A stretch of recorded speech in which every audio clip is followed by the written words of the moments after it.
medicine was disrupted, entertainment was disrupted. I mean, the list goes on and on. So I think what's going to be interesting, I mean, just even retail, right? You know, I feel bad for smaller retailers that didn't really necessarily have the bandwidth or the wherewithal to think about how to pivot digitally. And I need that app and I need to do curbside. And, you know, I don't know how to do that because I'm just having a hard enough time running my small business here, you know, on the main street.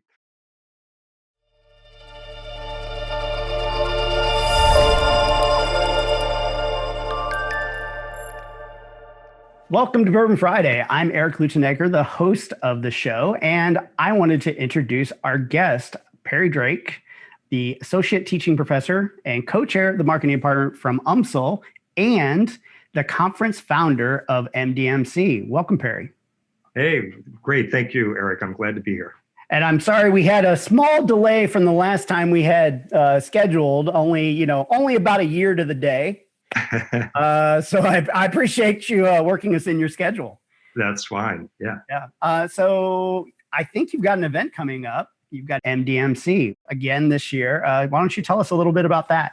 Yeah, absolutely, Erik. So obviously, as you kind of alluded to earlier, last year, kind of the conference was disrupted.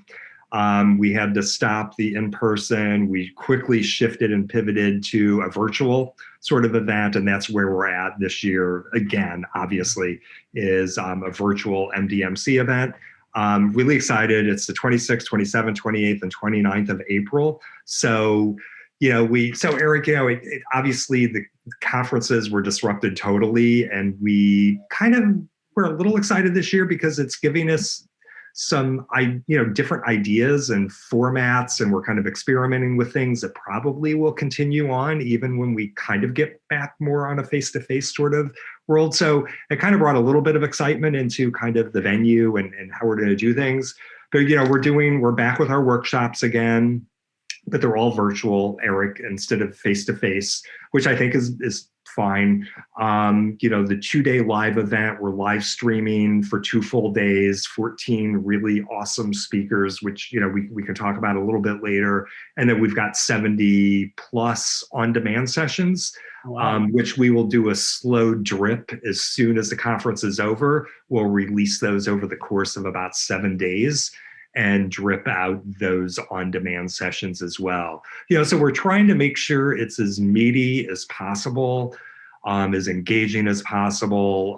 We're trying to still be equitable for everybody. So portions of the conference are free. Some areas are kind of gated, and trying to give a little bit to everybody. And to be honest with you, can't wait to get back face-to-face, hopefully in 2022. Yeah. Fingers crossed. Yes. Yeah, I too, hosting an event, I'm missing being able to see people face-to-face a lot for sure. Yeah. So how did MDMC all get started? How did that all? Yeah, well, it started, I left NYU in 2012 and started my teaching career at UMSL in 2013. And it kind of started I wasn't doing a conference prior to that. I had invited a few of my old colleagues from New York to kind of come in and do a Google Hangout and guest speak to my students. So one of them was Google, another was Facebook. And I kind of said, would you be willing to come in, Google Hangouts and guest speak to my students? And a couple of them, which I was friends with, kind of said, well, you know what, Perry, I'd be happy to fly into St. Louis and talk with your students if you wanted me to. And kind of what I said at that point, Erik, to myself, I said, well, God, if you're willing to do that, I'm going to put you in front of more than 30 students. So I thought, you know what, I'm going to flip this, because I did make a lot of great connections. And I'll be honest with you, Erik, a lot of my students from NYU are highly successful today, as my UMSL students are becoming as well. So I just kind of leaned on that network, and I quickly organized a half-day summit on April 1st of that first year when I was back at UMSL. So I had even been at UMSL probably 4 weeks, and I decided I'm going to try to do a half-day summit. So using Google Hangouts for some face-to-face, I did a half-day summit. It was called the State of Digital Media Marketing 2013. Totally. I have no budget, Erik. I have a dime to my name. Not the case now because I've got some revenue from the conference, but totally through the power of me working social media like you wouldn't. I mean, I worked social media like you would not believe my first couple of months back here in St. Louis just to try to find my community engaged. I didn't spend a dime. I pulled in 525 people into the Summit Lounge, professionals, not students, professionals, Wow. Summit Lounge for my half-day event. It was jam-packed. And that's really what started it. And then it moved to a full day event. Then we started charging. And then the third year, I outgrew the UMSL facilities. Then we moved off, as you know, to Union Station, and it just took off, kept taking off from there. So it was, kind of a slow, steady, careful sort of process to do because I didn't want to screw up anywhere along the lines. But yeah, so the long story short, that's kind of how it started. I did not have a conference on my mind, never thought about it, never ran one before. And as you well know, I mean, it can be nerve-wracking running these events. The past 2 years haven't been as bad in the digital space, but when they're face-to-face, man, it's just intense. Totally intense. Yeah. For sure. I mean, I worked for CPG, so they ran events for forever. I used to work for them. And then we helped you guys with the EQ Leadership Lab, and I was part of organizing all of that. Right. So, which that was a huge success too. Yeah. It's a true challenge to do large events like that. So on that point, as somebody selfishly like trying to build larger events, do you have any advice for people to do that? Well, it's really not a surprise. I'm going to say it. It's really about building relationships. It really is. And I could not have done it without others. And I can't take full credit for it. It's, what can I do for you? And can you help me with this? And what can I do for you? So it's really about finding those relationships, working them to the best of your abilities, networking. Just even the influencers Erik got on social media, I mean, they're the ones that helped me get word of mouth out about that first event, totally organically. So it's believing in yourself, being able to sell it out there, and then working those relationships and giving as much as you're taking in at the end of the day. So, yeah. Yeah. I definitely see that as like the important thing is you have to give back. You have to provide value, whether it's to your users, your customers, whomever that is, and the people that you're asking for help, you have to be able to provide some value to them too. Yeah, well, and I mean, I might have a slightly easier time of selling the event, I think, Erik, because it is a nonprofit entity. So it's a production of a public university. So all of our proceeds go back to the students in the form of scholarships. It doesn't pad my pocket as much as I would love to take a trip to the Bahamas or Bermuda as soon as the event's over, because God only knows I could use one. It goes back to our students. So, that makes the story a little easier to sell out there to sponsors and speakers, and it helps me snag some big names because they're on board. Even one of our keynotes this year, which is Lynn Fox from The Social Dilemma. She was totally on board when we chatted for about an hour, our first time talking, and she's really big into kind of education. I think she started the Human Project and, is big on research about the effects of technology on human lives. And, so it's all about finding those passionate connections, I guess. Sure. Yeah. And then I wonder, are you, when you talk, I think you're talking about, bringing up and the sort of virtual environment, creating opportunities, something I guess, what is that? Is that you're able to get different speakers and that kind of thing that you normally would not have to, or certainly you're probably reducing in travel costs and that. Sure. Yeah. I mean, I for me, I don't think, I was able to approach, again, I think some pretty big names. I think just virtue of the brand and connection to a public university. Definitely, it's cut down on my expenses for any paid speakers, totally.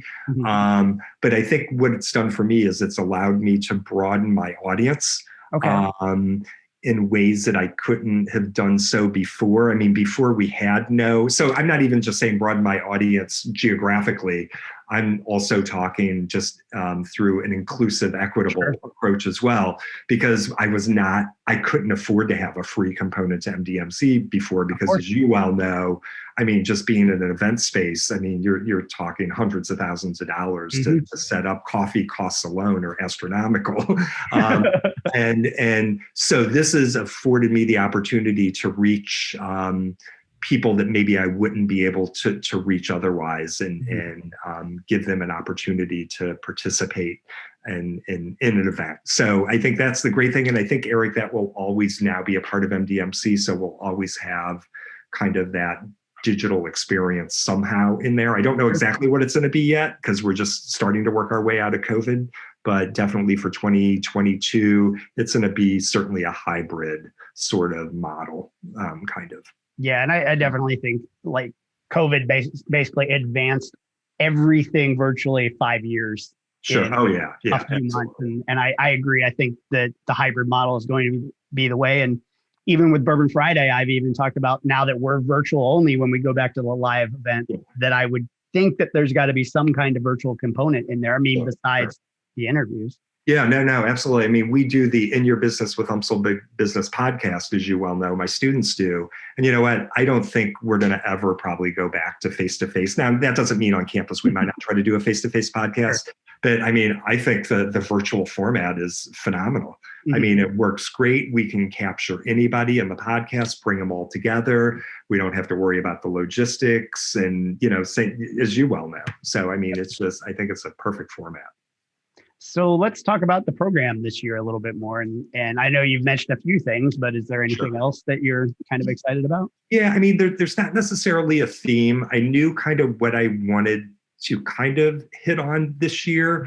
Obviously, the social dilemma had a big impact on me for my students. So that obviously became something my students had to watch. For you and I think we all kind of knew kind of behind the scenes what was going on there. So I knew I wanted to have a discussion about that and technology. So that's how I got Lynn Fox involved. So that brings that component in. TikTok, obviously, that's the latest on social. So obviously, you always want to have that latest social network kind of out there talking about where they're going. So that fit in.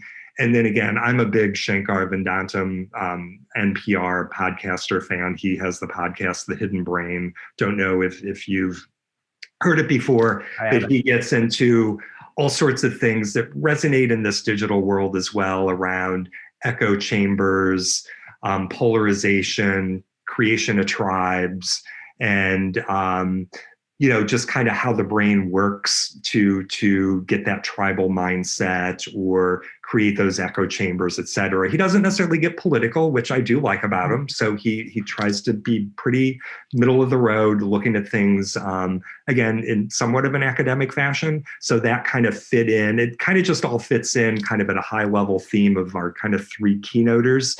But obviously we got all the latest from Facebook is there. We've got Google, hitting on a lot of COVID discussions, kind of call them COVID shifts. So, how work has shifted, how messaging is shifting, all of those sort of things. So hitting on all those timely topics as well. So, yeah.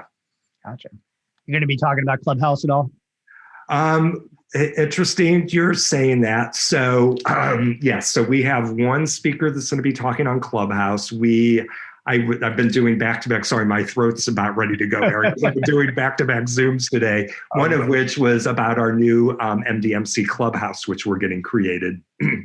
So, which again, I'm excited about Clubhouse. I'm a little frustrated. It's some of the rooms, I don't know, how much you're involved in it. Some of them get a little self-promotional in terms of people promoting themselves a little too much. The discussions are a little too macro sometimes. They could be a little more micro. Okay. So we're going in trying to create kind of our own Clubhouse room, which is going to be none of that. So, we want to promise that there's no self-promotion, no BS, micro rather than macro discussions. But I think it has a lot of potential down the road once some of this stuff gets kind of sorted through. Are you a Clubhouse fan at all? Or I am. I believe in the idea of just the audio experience, and I believe in the virtual experience, certainly. I don't know that I fully understand Clubhouse.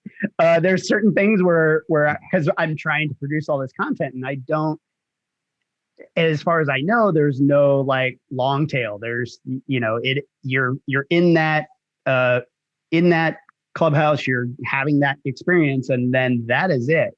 Right. As far as I know. And I feel like that's a missed opportunity. And I've certainly done a little bit of research as far as like, well, can you record that? But also that makes that one moment special as well. Correct. Yeah, it's kind of like a conference, but then again, it's not, because the audience can't really connect with each other per se. They can't chat. You can't really chat with the panel as well afterwards unless you DM them, which again, there's a lot of that going on, as you know, where, people are trying to connect with the people up on the panel or up on stage. So yeah, I think it's going to work its way through some of these little issues and morph into something a little bit different. But I do like, some of the rooms I've been in have been real. Like I said, there's some that are really promotional, and I just back out of those and say, could we please just get on with the subject matter, please? I don't need to hear how great you are for the fifth time. But I do think it provides some good insight in some of those rooms, because you don't have that visual, so you got to be able to kind of really speak it in a way. But yeah, I hear you with kind of that long tail. It's like, what happens next sort of thing. So yeah, absolutely. But I think it's got potential, so I'm kind of excited about it. Yeah. So is there anything else in the digital space or the social media space that you're excited about? Yeah, well, I mean, or interested in, or yeah, I mean, there's just, again, you think of this past year, there's just been so many disruptions occurring in so many sectors, just like education, with us being pushed 100% online. Now at UMSL, it wasn't as painful for us as other universities, because probably especially in the College of Business, already about half of our classes were online. So we were actually in pretty good shape dealing with that disruption, but not every school was. So you've got that. You've got, oh God, medicine was disrupted, entertainment was disrupted. I mean, the list goes on and on. So I think what's going to be interesting, I mean, just even retail, right? I feel bad for smaller retailers that didn't really necessarily have the bandwidth or the wherewithal to think about how to pivot digitally. And I need that app, and I need to do curbside. And I don't know how to do that because I'm just having a hard enough time running my small business here, on the main street.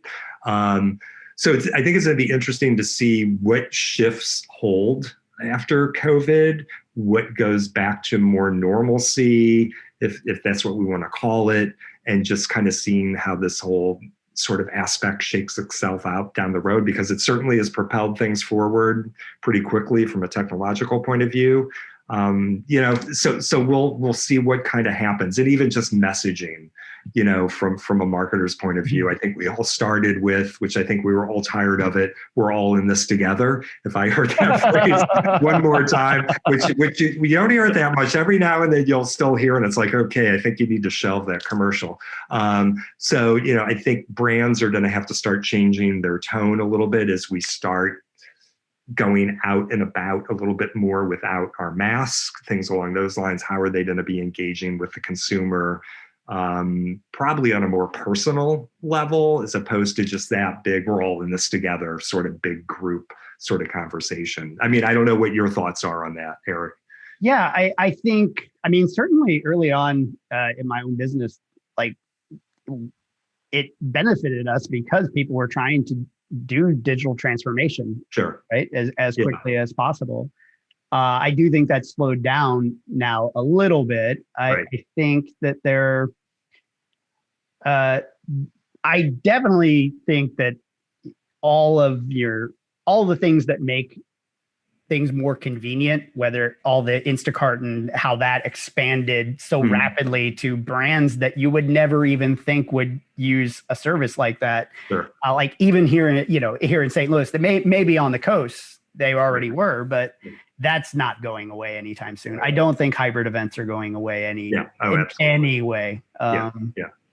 It's certainly interesting about where it is all going. I'm certainly not pleased on how it happened, but I'm certainly pleased that it did happen, like this rapid change that I think we actually kind of needed to maybe even compete against the way other countries are doing things as far as digitally. Right. Yeah. Well, I mean, I think the Asian market has really been on the cutting edge, right? With a lot of the digital shopping, the digital carts. I mean, all of that sort of stuff. They've been way ahead of the game in terms of that. I totally agree with you. I mean, last year when we had to pivot like MDMC, I mean, I was a wreck, just a total wreck, because nobody knew what to do, right? We were all just kind of hit in the face with this reality. And, like I said earlier, and I think you just said, this past year, I mean, it was like kind of exciting. What can we do different? How can we explore this different? How can we make the experience, a digital experience, more personal?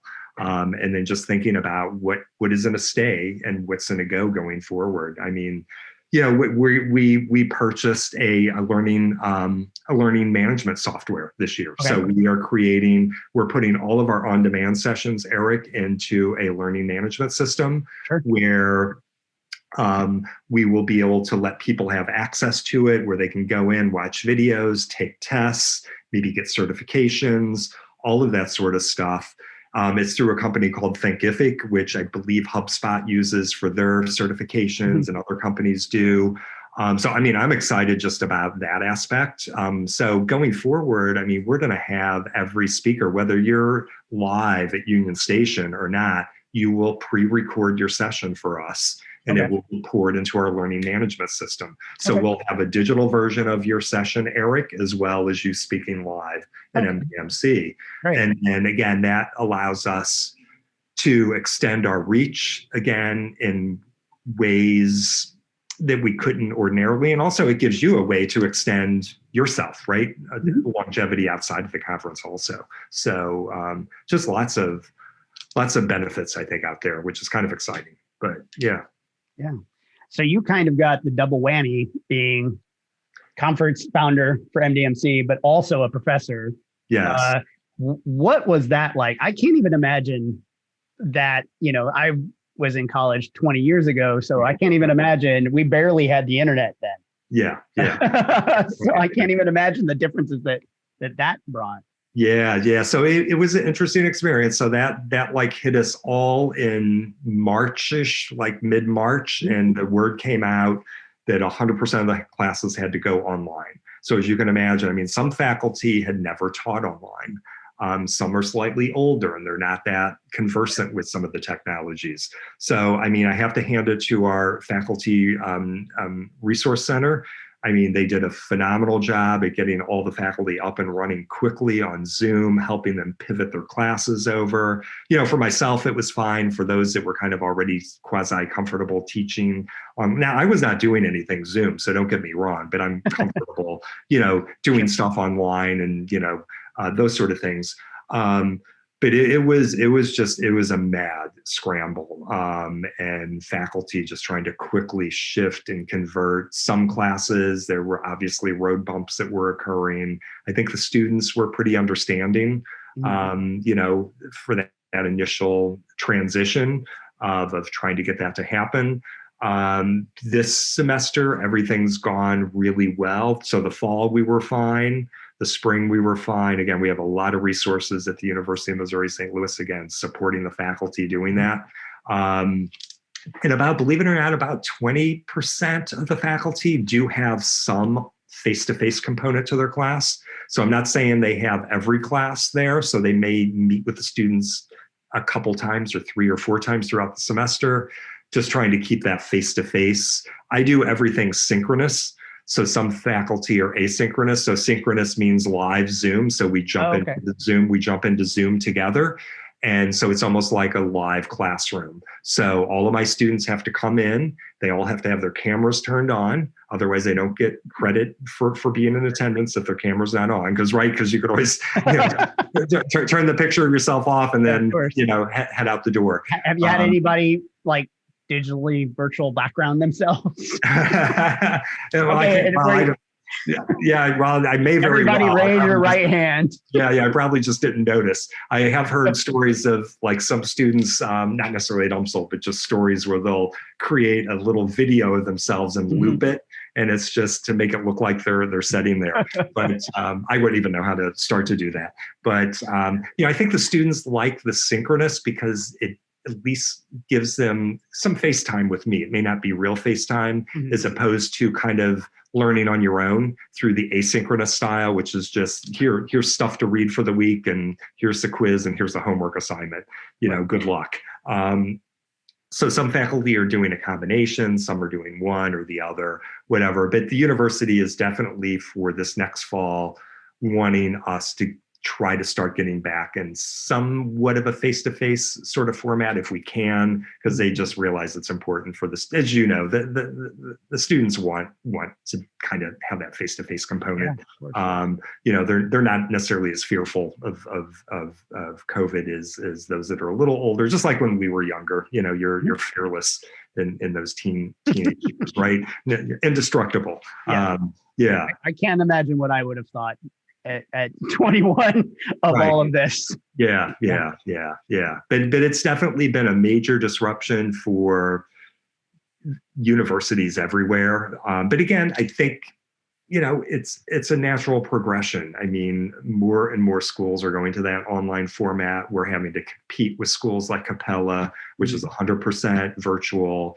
College of Business, like I said, we were pretty good, Erik. About half of our classes were already virtual, through Zoom and through a virtual component. So a little bit easier. Not a lot of the other colleges were that far along. Maybe there were 20% of the classes were in that format. But again, I think that's a good thing. It's just figuring out that balance that works for the students. Because not every student will excel in that virtual world. They kind of need that personal sort of interaction to help them excel. So, you want to make sure you're offering formats for different needs in a way.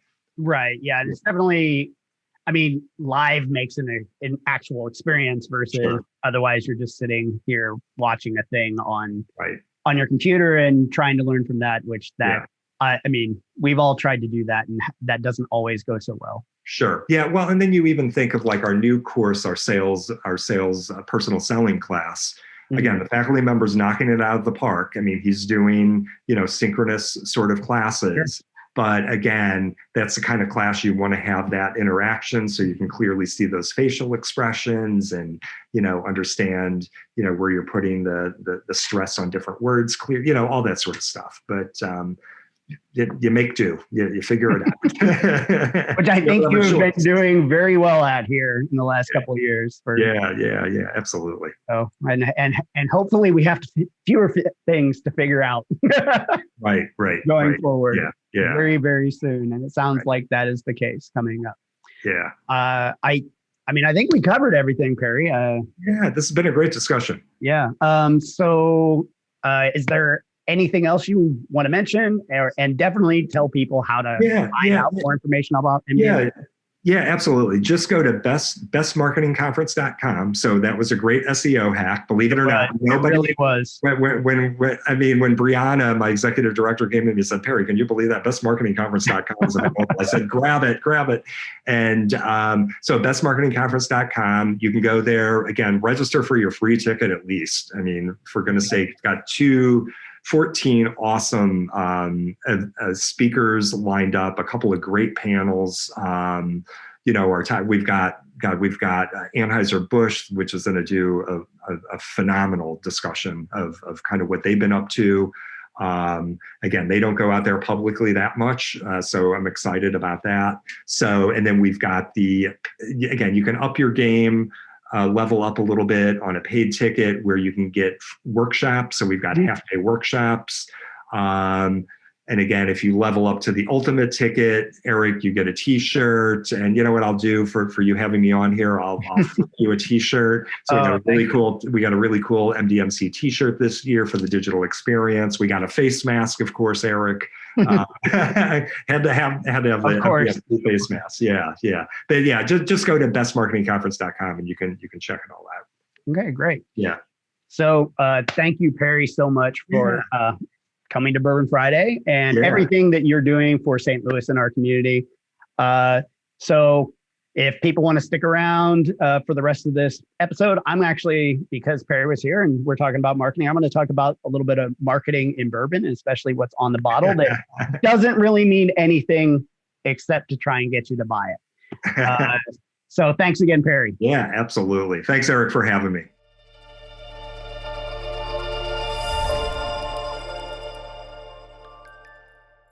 Now, we talk about a lot of different things in bourbon and that the bottle is telling you a story. Since we have Perry on the show, it made sense to talk about marketing, specifically the words on the labels. Now, if you've watched previously, you know bourbon is regulated. Just the word bourbon tells you something about the mash bill, how it was aged, the proof it was distilled to, barreled at, etc. But how about something like sour mash?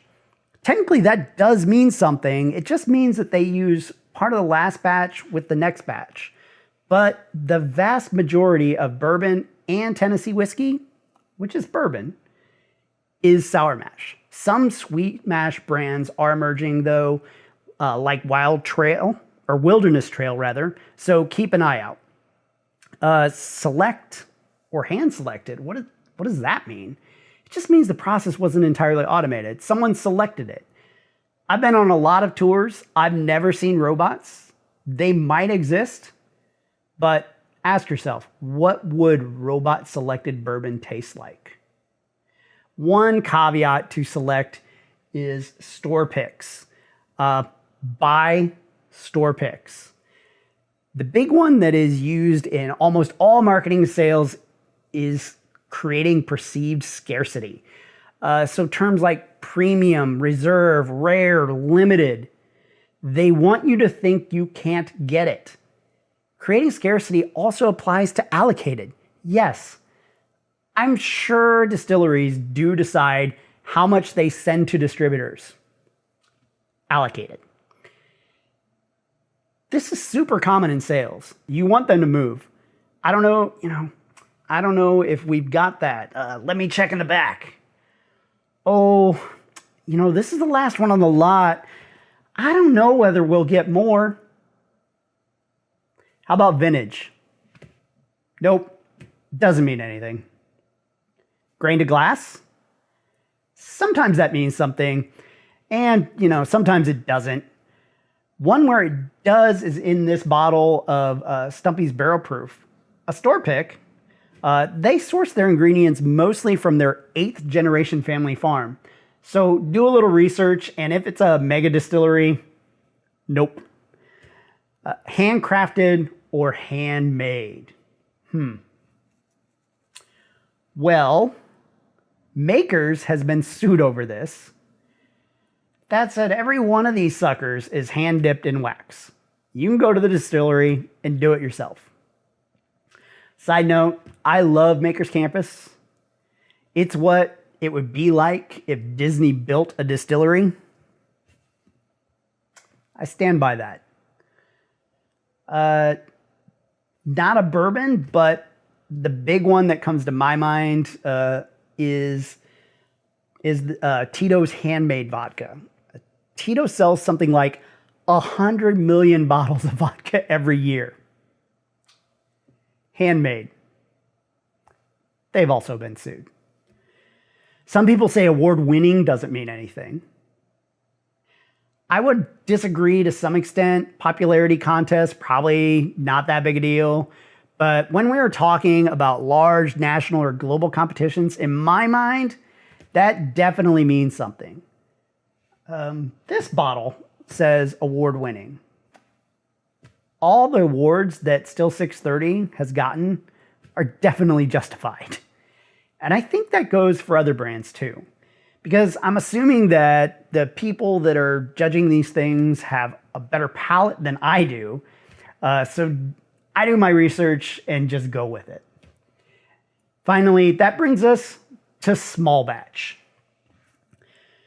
We know it, we see it, we love it, but it doesn't really mean anything. It's intended to imply that it isn't a mass-produced thing, artisan, whatever. Dickel's is 10 barrels, Makers is around 19, Elijah Craig, which I don't have up here, Oh, yeah, 200 or less barrels. So it could be two, or it could be hundreds. One batch from a mega brand might be more bourbon than a craft distillery produces in a year, or perhaps in their lifetime. But I would contend that none of those marketing terms matter, whether they are on the bottle or not, especially if we know what they all mean, or in most cases, don't mean. Because good is good. The most important thing is to taste it, to try it. So I'm going to try something with you that uses a few of these marketing terms. Four Roses Small Batch Select. Grab the wrong bottle. I picked this up at one of my locals, Randall's here in St. Louis. It was on sale for about $50. I think it hovers around 55 to 60 here.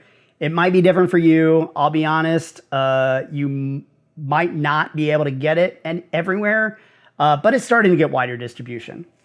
So Four Roses is in Lawrenceburg, Kentucky, as opposed to Lawrenceburg, Indiana, where MGP is, which is a whole other thing. Hey, I'm looking at you, old scout. One of the many things that makes Four Roses really cool is that they make 10 different bourbons. Now, you're probably thinking Beam, Evan Williams make way more than 10 bourbons, but what I mean is they make 10 bourbons from 2 mash bills and 5 yeast strains. Then they combine those into their product line. All 10 go into their yellow label, which is, I think, called something else now. Small batch uses 4 of them, single barrel, 1 of them. They do have cask strength of each bourbon and some specialties occasionally available too. But this one was their first permitted addition to the line in 12 years, and it uses 6 of these.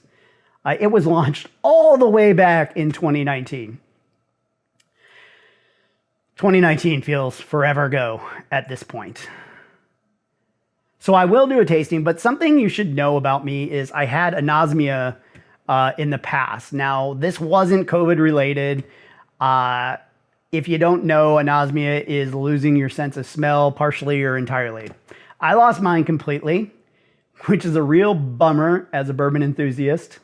My sense eventually came back somewhat, but strong smells can overwhelm it quite easily. So sometimes even the first smell of bourbon is all I get. Because of that, I will be doing my tastings a bit differently than others. I'm going to use a rubric to compare different proofs. And by that, I mean a bottle of bourbon or something I'm very familiar with. So we're going to do Jim Beam Black at the low end for proof, Wild Turkey 101 in the middle, and Old Granddad 114 for cask strength. I think that this will be good because it will give you an idea of what I think when comparing to something that might be a little pricey with what I call like my trinity of high value brands. The hope here is that since our senses are somewhat based on difference, I'll find some kind of nuance. But in all likelihood, it will probably be more, this is better than this, or just don't waste your money. To be clear, I'm shooting this at the wrong time of day, so my taste buds have been attacked by food and coffee all day long. But, you know, let's do it anyway. Now, this is a neck pour, and both of these actually are neck pours. I always keep Wild Turkey 101 around. This just happens to be a new bottle. So if you believe that the neck pours, these will be worse. So today in this glass is 101. Now 101 is chill filtered, and the Four Roses is non-chill filtered. Some say that doesn't make a difference. Some say it absolutely makes a difference. I think at least in mouthfeel, perhaps viscosity, it does. Now, is it fair to judge a $20 bottle versus a $50 bottle? Probably not. Do I care? Probably not. The Four Roses is aged 6 to 7 years. It's 104 proof. My understanding, 101 is similarly aged, around 6. And of course, 101 proof. So I'm just going to take a little sniff. And, I get all that classic, beautiful bourbon smells. I'm going to tell you, probably not going to see much difference in this one. And I'm actually going to take a sip of this just to get my palate ready for the other one. And you're like, oh my God, Erik, what are you doing?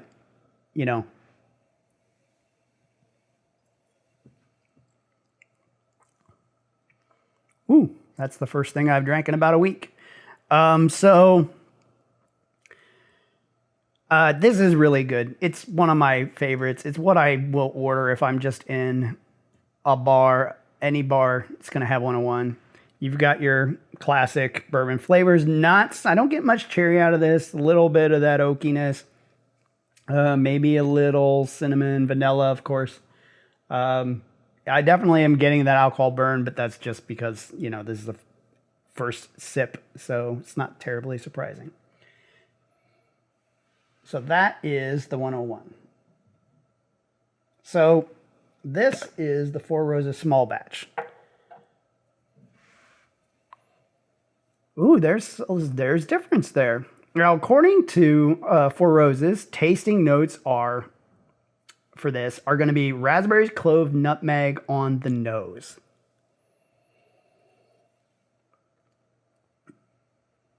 I don't know that I get any of that.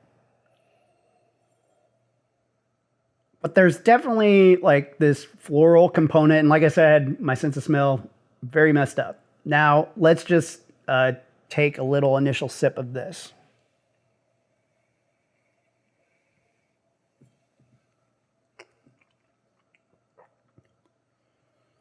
Okay.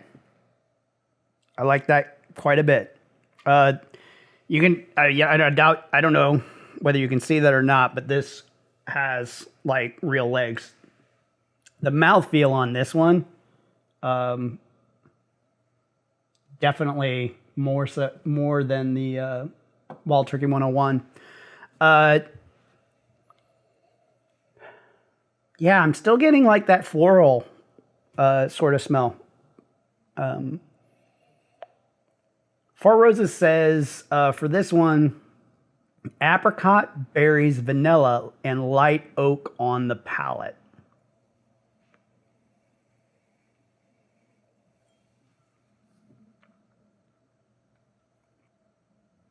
I can't say that I'm getting any of that. It's good. Again, mouthfeel tremendous. It's you still get the heat here though. I mean, that's something about Four Roses. It's definitely like they call it mellow yellow, the regular one, mellow yellow. Now I'm gonna take a regular drink of this, sort of swish it around and see if I get anything more out of that.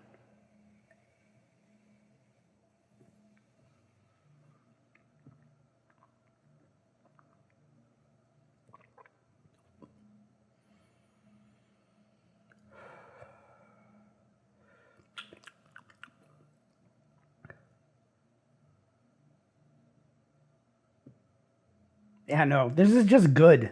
Like I said, I don't know what you're going to get out of this. For the finish, Four Roses says lingering spearmint.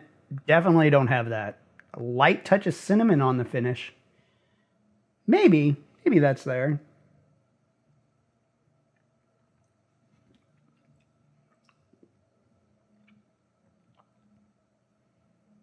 It's really good though. I really like this. I suspect if this was my like real second drink of the evening, I would be in love with this. Like if I started out with 101, sat down, wasn't sure what I was going to order, and grabbed that 101 and had the bartender grab that 101, sort of was sipping on that as I was deciding, and then I got this, I think I would be in love with this. Is it like groundbreaking? I wouldn't say so. Do I recommend this bottle though? What I would say is if you're not a ridiculous person like me with a monthly bourbon budget, Now that's buying, not necessarily drinking. I think it's really good. And if you want to try it, find it in a bar, try it in a bar. I don't know that it's worth the 50 or 60 to keep it around.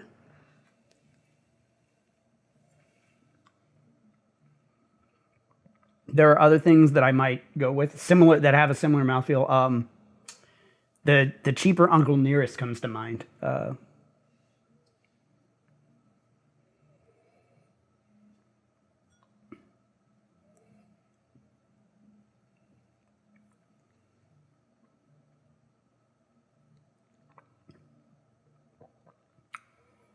I mean, that's just good. More oak, definitely more oak. Now that's actually interesting that I'm comparing these, and you definitely get a lot more oak out of this guy. Maybe instead of going out and buying this guy, maybe just go out, meet local craft distillers, places like Cedar Ridge, Old 55, Bluegrass, they're back there, Stumpy's, Limestone, Still 630, Wiggle, or Wood Hat. Guy wears a wood hat. How great is that? There's probably a distillery run by an entrepreneur near you that would love to win your business. And you'll probably get a great story. And you'll probably get a great story out of it. Meet some great people. Bring back bottles that none of your friends have tried and even maybe never heard of. Remember that experiences basically equal happiness, which is why we love bourbon so much, because there's a lot of experience in this glass. So I hope you enjoyed our first episode back. I hope you join us again next time for more great drinks and better conversations. I'll see you soon. To stay up to date, follow us on social. We are at Bourbon Fridays on Facebook, Twitter, Instagram, LinkedIn, and TikTok. See you next time.